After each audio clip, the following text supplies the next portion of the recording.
নমস্কার বন্ধুরা, আমি পলাশ বিশ্বাস আর আপনারা দেখছেন পলাশ বিশ্বাস ভিডিওস। আশা করি আপনারা প্রত্যেকে ভালো আছেন আর আপনাদের বাগানের গাছগুলিও ভীষণ ভীষণ ভীষণ ভালো আছে। বন্ধুরা, থাম্বনেল আর টাইটেল দেখে বুঝতেই পেরে গেছেন যে কোন বিষয় নিয়ে আলোচনা হবে কিছুটা। হ্যাঁ, অবশ্যই ঘরোয়া উপাদান এবং এই বর্ষায় বৃষ্টির জলকে কাজে লাগিয়ে সব গাছের, আপনার বাগানের যত ফুল ফল গাছ আছে তাদেরকে অবশ্যই খাইয়ে দিন এই তরল শরবত।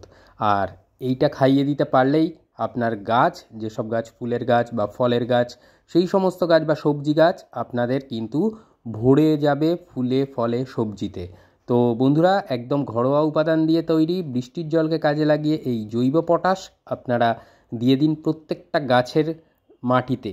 গাছকে খাইয়ে দিতে হবে, তাহলেই দেখবেন যে গাছের যে বিভিন্ন সমস্যা, যেমন ক্লোরোসিসের সমস্যা হচ্ছে বা ফুলের কুঁড়িগুলো অর্ধেক হয়ে ঝরে পড়ে যাচ্ছে, বা যে গাছে ফুল আসছে না সেই গাছও কিন্তু ভরিয়ে দেবে অজস্র ফুলে।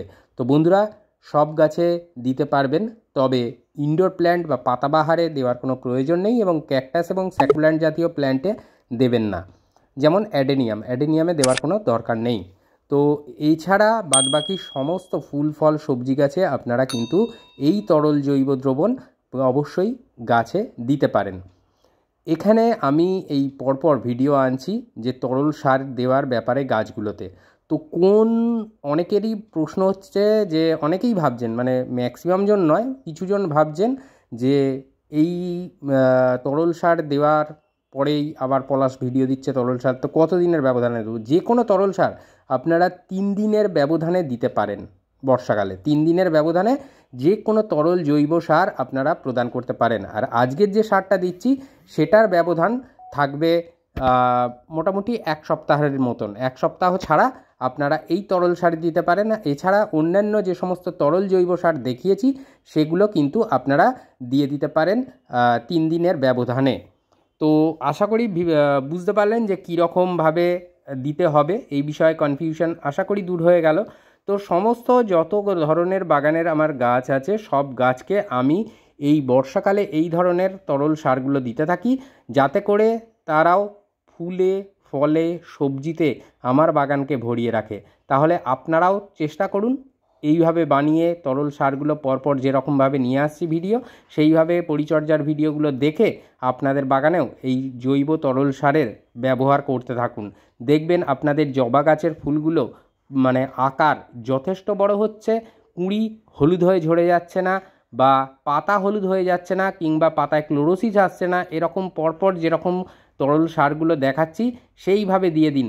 দেখবেন আপনার বাগানের পাতা, গাছের পাতা চকচকে সবুজ থাকছে, পাশাপাশি কিন্তু প্রচুর পরিমাণে কুঁড়ি এবং ফুলে ভরিয়ে দিচ্ছে আপনার বাগান। তো কিভাবে কেয়ারটা করতে হবে বা পরিচর্যা করতে হবে দেখিয়ে দিচ্ছি যে কিভাবে বানাবেন এই তরল জৈব সার। এখানে মোটামুটি 1 লিটারের তরল জৈব আমি বানিয়ে দেখাচ্ছি, যাতে করে যাদের যত বেশি গাছ আছে বানাতে সুবিধা হয়। সেই জন্য আমি এটা দেখাচ্ছি। 1 লিটারের একটা কন্টেনার নিয়েছি, এতে কিন্তু তরল যে জৈবটা হবে সেটা 1 লিটারের হবে। তো এই জন্য পেঁয়াজের খোসা নিয়েছি। পেঁয়াজের খোসা মোটামুটি নিয়ে নেবেন 6 থেকে 7টা পেঁয়াজের খোসা আপনারা নিয়ে নেবেন এবং এটাকে জলের মধ্যে দিয়ে দেবেন। জলে ভিজবে পেঁয়াজের খোসাটা। আর পেঁয়াজের খোসায় প্রচুর পরিমাণে কিন্তু রয়েছে পটাশিয়াম, তার পাশাপাশি রয়েছে বেশ কিছু অনুখাদ্য বা মাইক্রোনিউট্রিয়েন্ট, ম্যাগনেসিয়াম বা অন্যান্য খনিজ উপাদান, যেগুলো কিনা গাছে ফুল আনতে বিশেষ করে সাহায্য করবে। আর অবশ্যই আমরা কিন্তু প্রত্যেক দিনের প্রায় পেঁয়াজের খোসাগুলোকে ফেলে দিই, ফেলবেন না, স্টোর করে রাখুন এবং সেগুলো দিয়েই আপনার গাছের খাবার বানিয়ে ফেলতে পারেন। কলার খোসা শুকনো হোক বা টাটকা যেরকমই হোক, কাঁঠালি কলার খোসা হলে তাহলে 5 থেকে 6টা কাঁঠালি কলার খোসা লাগবে। আর যদি বড় কলার খোসা হয় তাহলে 2টো বা 3টে নিলেই হবে, সামান্য কম বেশি হলে কোনো সমস্যা নেই। আবারও বলছি, 1 লিটারের তরল জৈব সার বানানোর জন্য এই উপাদানগুলো কতটা পরিমাণে নিলাম সেটা কিন্তু দেখিয়ে দিচ্ছি। এখানে কিন্তু শেষ নয়, অনেকে কিন্তু স্কিপ করে বেরিয়ে চলে যাবেন। আমি বলবো যে এর সাথেও আরেকটা উপাদান মেশাবো, একটু ধৈর্য ধরুন। সব কিছু জেনে করতে হবে, বুঝে করতে হবে। তাড়াহুড়ো করলে কিন্তু সব জিনিসটা কেউই আমরা জানতে পারি না। তাহলে বন্ধুরা, যে এই যে মানে তরলটা ভেজাতে হবে, পচাতে দিতে হবে, এটা মিনিমাম 3 থেকে 4 দিন আমরা কিন্তু ঢাকনা দিয়ে পচাতে দেব, বা এটাকে ডিকম্পোজ করতে দেব। তাহলে বুঝতেই পারছেন যে কিভাবে কেয়ারটা করতে হবে, মানে কতদিন রাখতে হবে। এই যে কলার খোসা এবং পেঁয়াজের খোসা, এই যে তরল সার দুটোতেই রয়েছে ভরপুর মাত্রায় পটাশিয়াম, কিছুটা ম্যাগনেসিয়াম, ক্যালসিয়াম, এরকম গাছগুলোর যেগুলো প্রয়োজন। কারণ এই সময় বৃষ্টির জলে ভরপুর মাত্রায় নাইট্রোজেন কিন্তু গাছ পেয়ে থাকে। তাহলে কোনো নাইট্রোজেন জাতীয় সার আমাদের দেওয়ার কিন্তু প্রয়োজন নেই। নাইট্রোজেন পায় বলেই গাছের পাতাগুলো চকচকে সবুজ হয়, গাছের বৃদ্ধি অতি দ্রুত হয়, আর পাশাপাশি বেশ কিছু মাইক্রোনিউট্রিয়েন্ট বা অনুখাদ্যও থাকে বৃষ্টির জলে। তাহলে আমাদের যে জিনিসটা করতে হবে, বাইরে থেকে পটাশিয়ামের ঘাটতিটাকে আমাদের মেটাতে হবে। তার পাশাপাশি কিছু অনুখাদ্য বা মাইক্রোনিউট্রিয়েন্ট আমাদের কিন্তু টবের মিডিয়াতে বা গাছের পাতায় দিতে হবে। তো এই সময় গাছের পাতায় দেওয়া একটু চাপ, কারণ গাছের পাতায় যদি আমরা কোনো মাইক্রোনিউট্রিয়েন্ট স্প্রে করি সেটা কিন্তু ধুয়ে বৃষ্টি হলে বেরিয়ে যাবে। কখনো রোদ কখনো বৃষ্টি এরকমই চলছে। আর দেখুন 3 দিন পরে এই পচার পরে কীরকম জায়গায় এসে দাঁড়িয়েছে।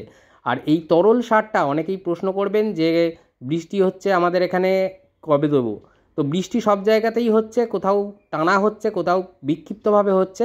তো টানা বৃষ্টি যেখানে হচ্ছে 2 দিন 3 দিন ধরে টানা বৃষ্টি, রোদের দেখা নেই, সূর্য মামার দেখা নেই, তাহলে সেখানে কিন্তু তখন দেবেন না। যখন দেখবেন যে বিক্ষিপ্ত বৃষ্টি হচ্ছে, থেমে যাচ্ছে, সূর্য উঠছে, এরকম আবহাওয়ায় আপনারা দিয়ে দিতে পারেন এই তরল জৈব, কোনো সমস্যা হবে না। তো ভালো করে নাড়িয়ে নিতে হবে। 3 দিন ধরে যখন পচাবেন মাঝে মাঝে দিনে 2 বার করে অন্তত ভালো করে ঘাঁটিয়ে নিতে হবে। তাহলে কিন্তু প্রত্যেকটা উপাদান সুন্দরভাবে মিশবে এই কলা এবং পেঁয়াজের খোসার থেকে। তাহলে দেখছেন যে আমি 1 লিটারের তরল জৈব বানাচ্ছি, অর্ধেক, অর্থাৎ এই 1 লিটারের কন্টেনারের অর্ধেক আমি কিন্তু ভরে নিলাম, এবং বাকি অর্ধেক ভরে নেব সাধারণ জল। মানে আপনারা যদি অর্ধেক নেন তাহলে অর্ধেক কিন্তু সাধারণ জল নিতে হবে। নিয়ে এই তরল জৈবটাকে মিশিয়ে সুন্দরভাবে তৈরি করে নিতে হবে। তো এরপরে সাধারণ জল অ্যাড করব এর সাথে, এবং তারপরে কোন উপাদানটা মেশাবো তো সেটাও দেখাবো, এবং সেটা ব্যবহার কেন করব তার কারণটাও কিন্তু বলে দেব।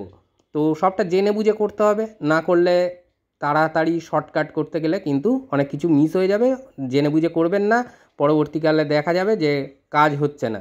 তো কাজ পেতে গেলে একটু দেখতে হয়, একটু জানতে হয়, বুঝতে হয়, তো তারপরেই করতে হয়। তো আমাকেও সেইভাবে শিখতে হয়েছে, এবং তারপরেই কিন্তু আমি বাগানে ভালো রেজাল্ট পেয়েছি এবং আপনাদের সাথে সেটা শেয়ার করছি। আর আপনারাও যখন সেটা শেয়ার করেন যে না পলাশ দুর্দান্ত রেজাল্ট পাচ্ছি, তখন কিন্তু অনুপ্রেরণা যোগায় আমায়।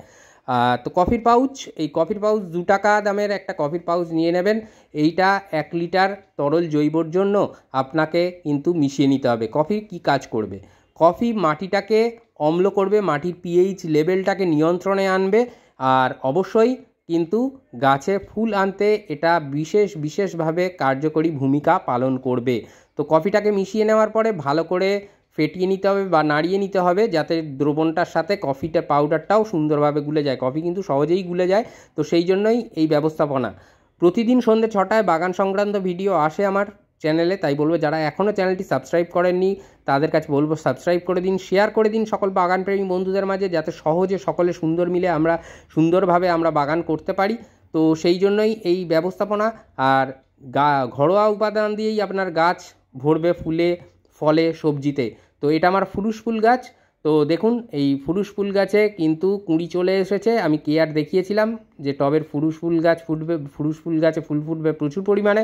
তো কুঁড়ি চলে এসছে, এমত অবস্থায় আমায় কিন্তু এই খাবারটা দিয়ে দিতে হবে। আর এখন যেহেতু অম্বুবাচী চলছে, সেই জন্য টবের মিডিয়াগুলো থেকে আগাছা সরাতে পারছি না, বা মাটিও খোঁড়াখুড়ি করতে পারছি না, বেশ কিছু আগাছা জন্মে গেছে। তো কোনো সমস্যা নেই, আগাছা অম্বুবাচী কেটে গেলেই কিন্তু আবার পরিষ্কার হয়ে যাবে। তো খাবারটা এই সময় ভীষণ দরকার, বৃষ্টির জলটাকে কাজে লাগাতে হবে, পাশাপাশি এই তরল জৈবটাকে আমাদের কিন্তু টবের মিডিয়ার মধ্যে দিয়ে দিতে হবে।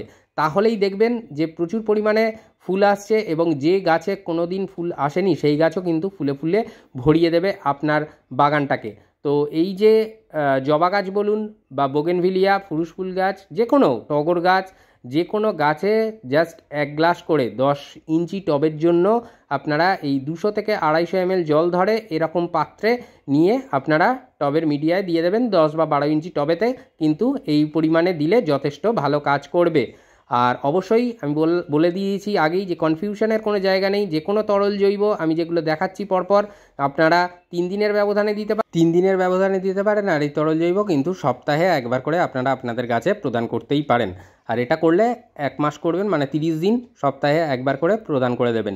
তাহলেই দেখবেন আপনার গাছের কুঁড়ি হলুদ হয়ে ঝরে পড়ছে না, যে গাছে ফুল আসছে না সেই গাছও ফুলে ভরিয়ে দিচ্ছে, আর অজস্র কুঁড়িতে আপনার বাগান এর গাছগুলো ভরে থাকছে এবং অবশ্যই ফুলে ফুলে সবজিতে ভরে যাবে আপনার বাগান। তো আশা করি বুঝতে পারলেন কীভাবে এই তরল জৈব আপনাদের গাছকে এই বর্ষার জলটাকে কাজে লাগিয়ে করে দিতে হবে। এই পরিচর্যা করে দিন আর দেখুন রেজাল্ট।